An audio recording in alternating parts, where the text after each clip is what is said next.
Once upon a time, in the grand halls of Egypt, there lived a woman who had everything, or so it seemed.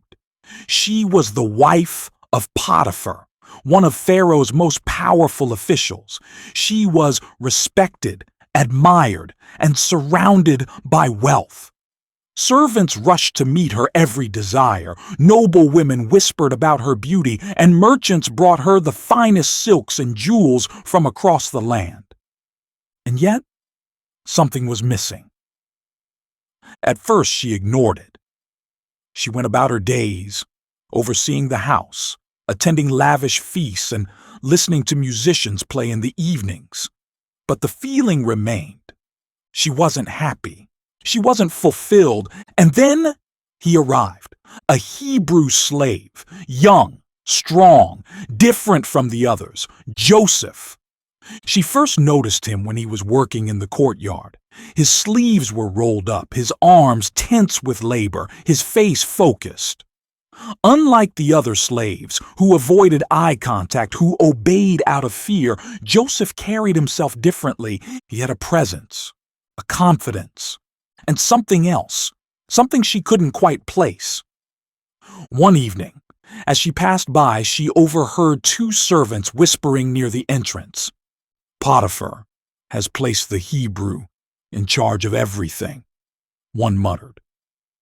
"Everything?" the other asked. "Everything in the house. The master trusts him completely." She paused. Potiphar trusts him? That was rare. Her husband wasn't an easy man to impress. He was a soldier, a leader, a man who expected perfection, and yet he had entrusted a foreigner with his entire household. She turned her gaze back toward Joseph. He was speaking with another servant, giving instructions. His voice was firm but kind. There was no cruelty in the way he commanded. The next time she saw him, she lingered longer, and the next time she found herself seeking him out. It was harmless at first. She would watch him from a distance. Then she would find excuses to be in the same room, asking about the household affairs, inquiring about the supplies. But soon, it wasn't enough. She wanted more. And Potiphar's wife had never been denied anything before. One afternoon, she saw Joseph working near the storeroom, inspecting the grain that had been delivered. She walked toward him, slow and deliberate. The other servants stepped aside as she approached. "Joseph," she said, letting his name roll off her tongue. He turned and bowed his head slightly. "My lady." Her lips curved into a small smile. "It seems my husband holds you in high regard."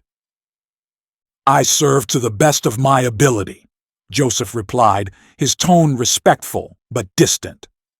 She studied him. No nervousness, no arrogance, just certainty. "And you serve well," she said, stepping closer. "Potiphar sees it. I see it." Joseph nodded, but said nothing. The silence stretched. For the first time in a long time, she felt something stir inside her. Curiosity, excitement, a challenge. But Joseph did not waver. Finally, she turned and walked away, leaving him standing there, as unreadable as ever. This would not be the last time they spoke, not by far, and Potiphar's wife always got what she wanted. Or so she thought. Days passed, and Potiphar's wife found herself watching Joseph more and more. She told herself it was harmless. He was just a servant, a foreigner, nothing more. And yet, every time he entered a room, she noticed. The way he carried himself, the way his eyes never wandered, the way he spoke, confident but never boastful. There was something different about him, something that made her stomach tighten and her thoughts linger long after he had left the room, and she wasn't the only one who noticed. One evening, as she sat among the noble women at a gathering, the topic of conversation turned to the men of the palace.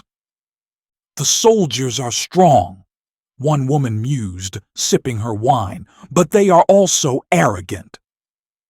And dull, another added with a sigh. Always speaking of war, never of beauty. I hear your husband has taken in a Hebrew servant, one woman said, turning to Potiphar's wife with a sly smile, a young one. What's his name? She hesitated for only a moment. Joseph. There were whispers. I've seen him, a woman said, lowering her voice. He's striking. Potiphar's wife kept her expression neutral, but inside her pulse quickened. She said nothing, but later that night, as she lay in her chambers, she found herself thinking of their words. They saw it too. Joseph was different. The next morning, she went looking for him. She found him near the garden giving instructions to the other servants. She waited until he was alone. Then she approached. Joseph, she said smoothly. He turned, bowing slightly. My lady. She walked past him slowly, letting her fingers trail over the stone wall as she spoke. I hear my husband has given you great responsibility. He nodded. Everything in the household has been placed under my care. Everything, she repeated, pausing just long enough for the word to hang between them. Then she turned to face him. And tell me, Joseph, do you ever grow weary? His brow furrowed slightly. Weary? She tilted her head.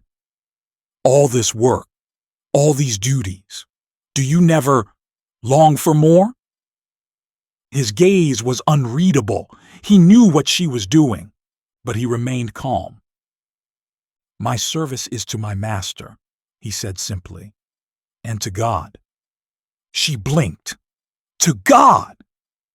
What kind of slave spoke of God as if he were still watching over him? She stepped closer.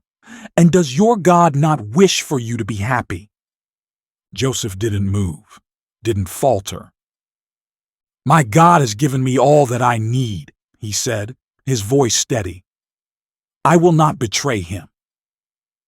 She inhaled sharply. Betray? She wasn't asking for betrayal. She was offering affection.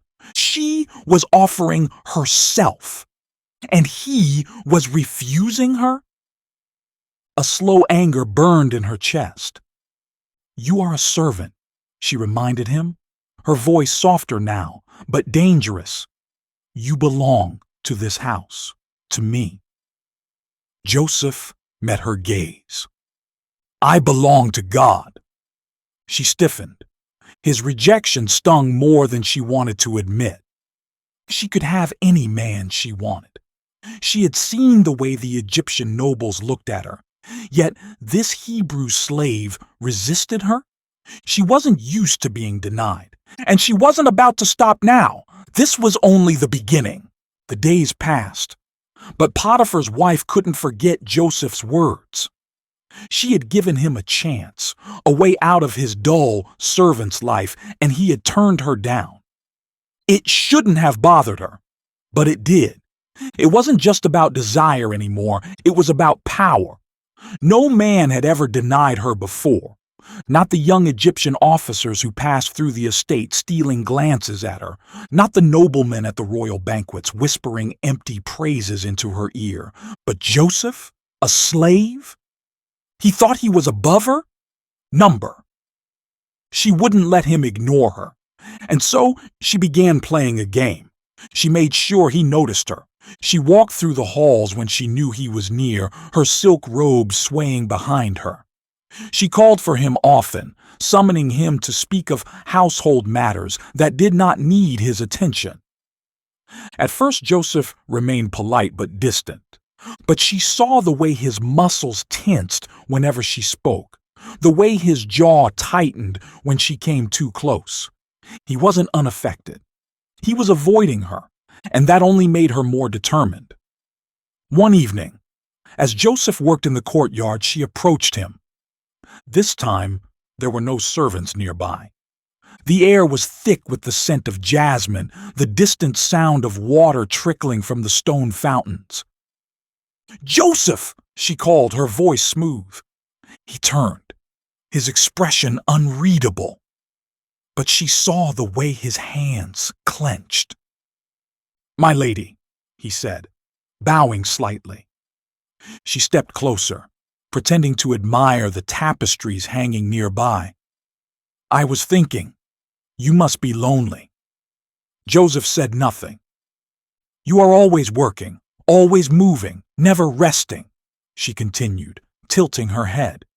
"Tell me, do you ever desire something more?" Joseph took a deep breath. "I desire to serve my master faithfully."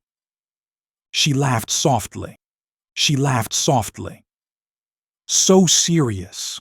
But tell me, Joseph, do you not wish for companionship?" His shoulders tensed. She had hit a nerve. She stepped even closer. "You are strong, Joseph. You are favored by Potiphar. And yet, what good is favor if you do not take what is offered to you?" She reached out, her fingertips grazing his arm. Joseph stepped back. "My lady," he said, his voice sharp, "I cannot." Her smile faltered. "Cannot." "I have been given much in this house," Joseph said, his voice firm. "Your husband has trusted me with everything, everything except you." She raised an eyebrow. "And if he never knew?" Joseph's jaw tightened. "I would know. And so would God." Silence. For the first time, she saw something in his eyes that she hadn't expected. Conviction, strength, a force greater than anything she had seen in the noblemen of Egypt, and it infuriated her. "Your God?" she scoffed, crossing her arms. "What has your God done for you, Joseph? He let you become a slave. You have no land, no title, no freedom. What kind of God leaves his people in chains?" Joseph looked at her, unshaken. "My God is with me," he said simply, "even here." She laughed, but there was no amusement in it. He was different, too different. And now, she didn't just want him to say yes, she wanted to break him. That night, she lay in her bed, staring at the high ceiling of her chamber, seething. But now, she realized, he would never come to her willingly, which meant she had only one option left. She would have to trap him. And when she was done, he would regret ever refusing her. Joseph thought his God could protect him. He was about to find out how wrong he was. For days, Potiphar's wife watched and waited. Joseph avoided her now, more than ever. He never stayed in the same room alone with her. He kept conversations short. He refused to meet her gaze. He thought he could escape her. He was wrong. She was not a woman who accepted no. So she waited. Waited for the perfect moment. And then, one afternoon, it arrived. The house was empty. Potiphar was away, attending to Pharaoh's business. The servants were gone, busy in the fields. And Joseph? He was exactly where she needed him. She saw him enter the great hall, moving toward the storeroom, carrying a basket of linen. Alone. She took a deep breath, straightened her silk robes, and stepped forward. This time, he would not escape. Joseph placed the basket on the table, unrolling the fine fabric inside. He didn't hear her enter. Not at first, but then he felt it. The shift in the air, the presence behind him. Slowly, he turned, and there she was, standing in the doorway, watching him. Waiting? He straightened, his expression guarded. "My lady." She stepped forward, blocking the exit. "There's no one else here, Joseph." Her voice was soft, inviting. No one to see, no one to hear. Joseph's jaw tightened. I should go. She reached for his hand. He pulled away. Joseph, she said, her voice turning desperate now. Why do you deny me? Do I not please you? He shook his head. It is not that. Then what? She demanded, stepping closer. You serve in this house. I am part of this house. Do you not belong to me too? Joseph took a deep breath. I belong to God. His words struck her like a slap. Her hands trembled with anger. You would rather serve a God who let you become a slave, she spat, than be with a woman who could give you everything? Joseph held his ground. I have been given everything in this house, he said. Everything except you. To betray my master would be wicked enough, but to sin against God? He shook his head. Never.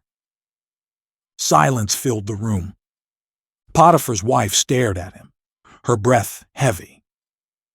Joseph had no idea what he had just done. He had humiliated her. He had defied her.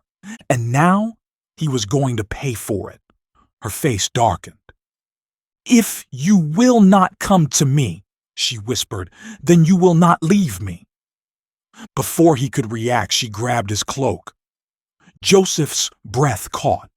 He tried to pull away, but she held tight. Her grip was desperate, furious. Stay, she demanded. He yanked away. But as he fled, his cloak tore from his shoulders, slipping into her hands, and just like that, she had proof.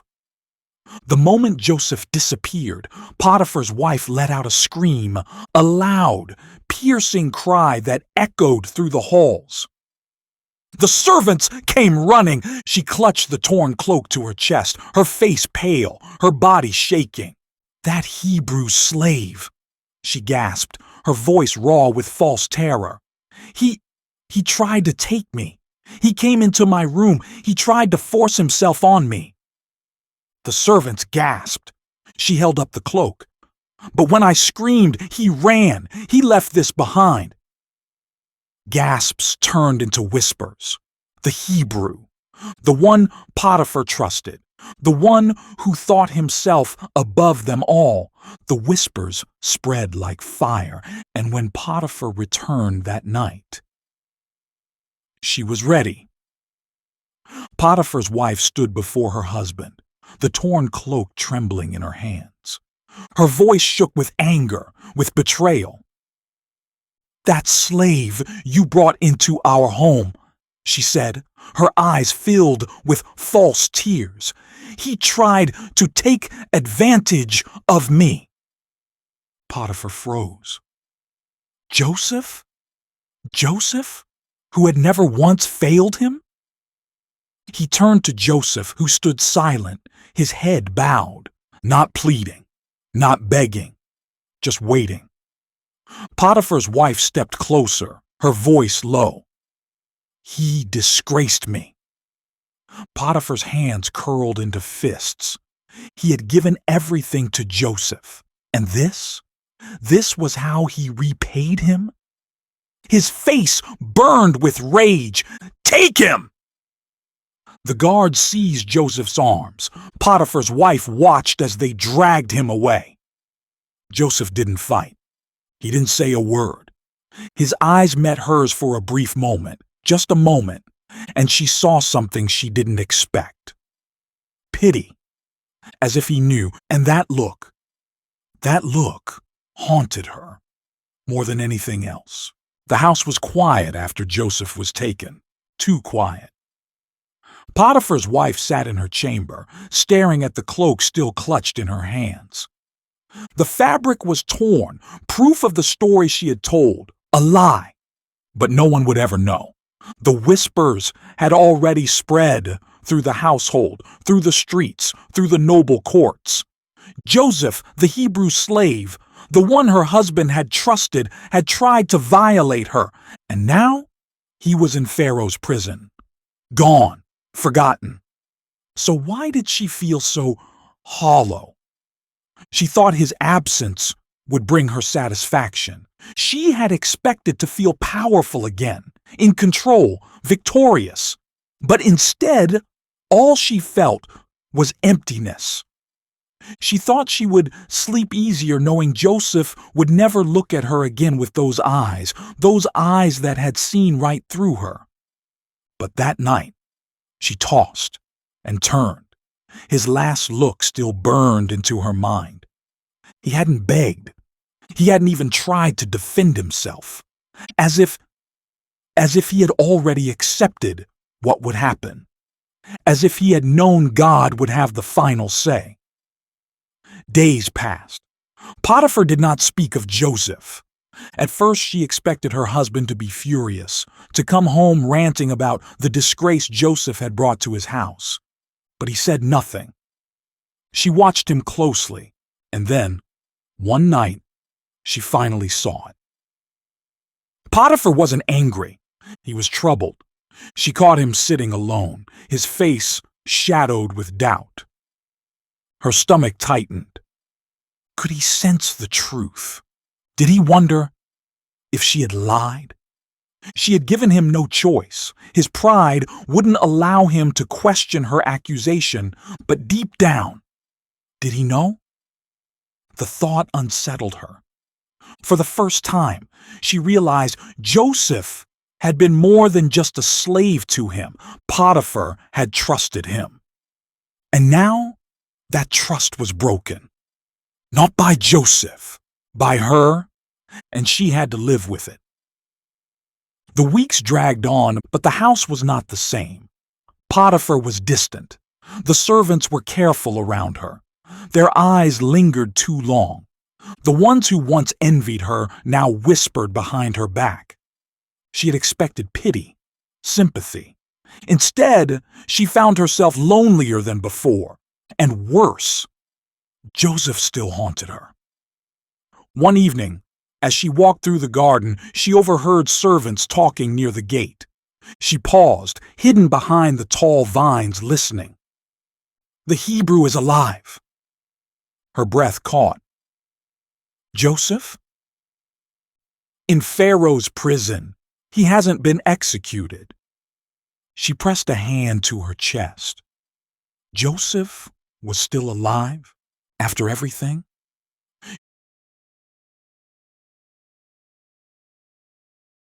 She had expected him to be forgotten, buried beneath the stones of the prison forever, but no. He still breathed. And worse, he still had favor. That night she lay awake, staring at the ceiling, uneasy. She had done everything she could to destroy him, and yet his God had kept him.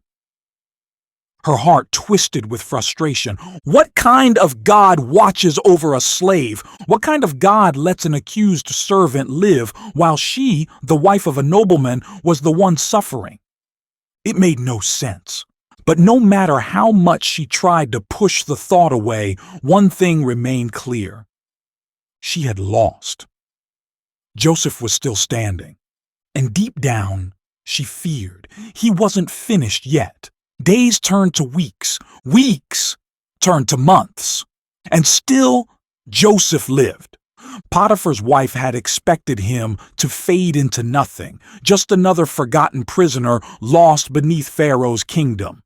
But instead, rumors began to spread.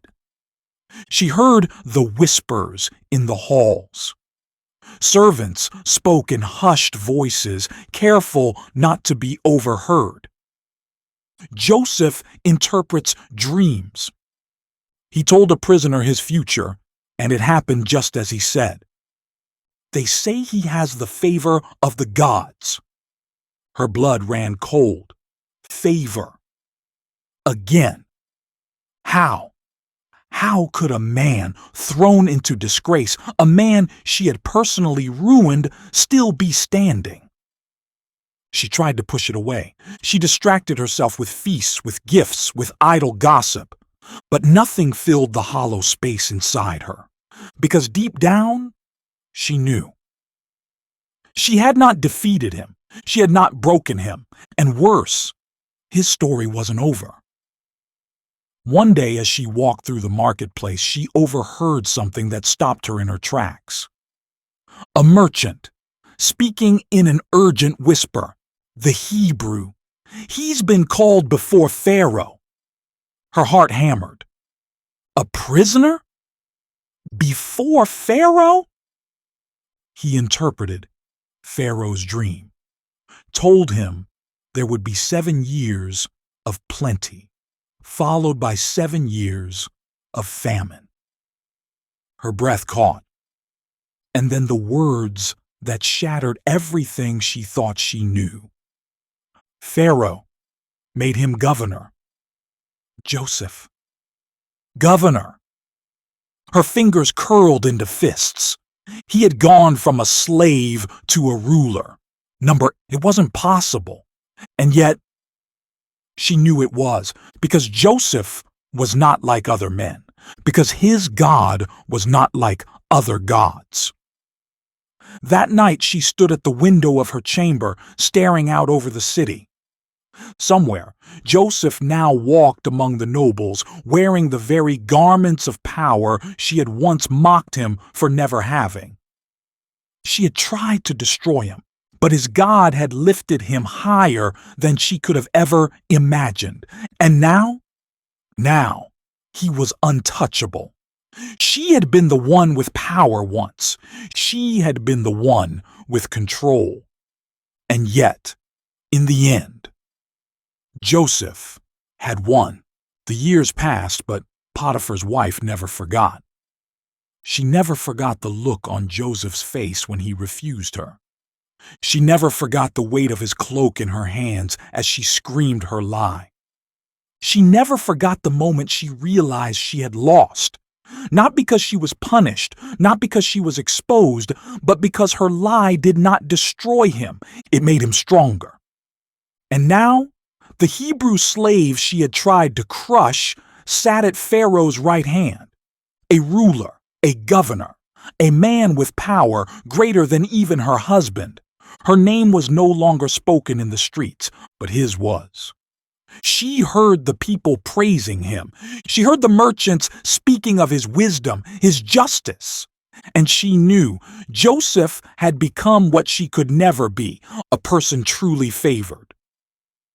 One evening, she sat alone in her chamber, running her fingers over a fine silk cloth. A gift from Potiphar, one of the few kindnesses he still offered her. Their marriage was colder now, distant. Potiphar never accused her of lying. He never questioned her, but he never looked at her the same way again. He never fully trusted her again. She had won that battle, but in the end, it had cost her everything. And for what? For a moment of pride? A moment of power? A moment she could never take back? One day, she overheard something that made her still completely. Joseph's brothers, his own flesh and blood, had come to Egypt. They had bowed before him, just as he once dreamed, and instead of revenge, instead of throwing them into prison as she might have done, he forgave them. He saved them. He provided for them. He chose mercy. Her hands trembled as she listened. After everything, after all he had suffered, he still had the power to show kindness. Would she have done the same if their places had been reversed? She already knew the answer. She had used her power to destroy. Joseph had used his to restore. And that was the difference between them. That night she lay awake, staring at the ceiling. Joseph's story had not ended in the pit she had dug for him. His God had lifted him out. And she knew. That same God had seen everything, every lie, every scheme, every moment of her deception. She thought back to the way Joseph had looked at her before he was taken away, how his gaze had been filled not with hatred, but with sorrow, pity. She had thought it was because he knew she had won, but now she realized it was because he knew she had already lost, and she would have to live with that for the rest of her life. And she would have to live with that for the rest of her life.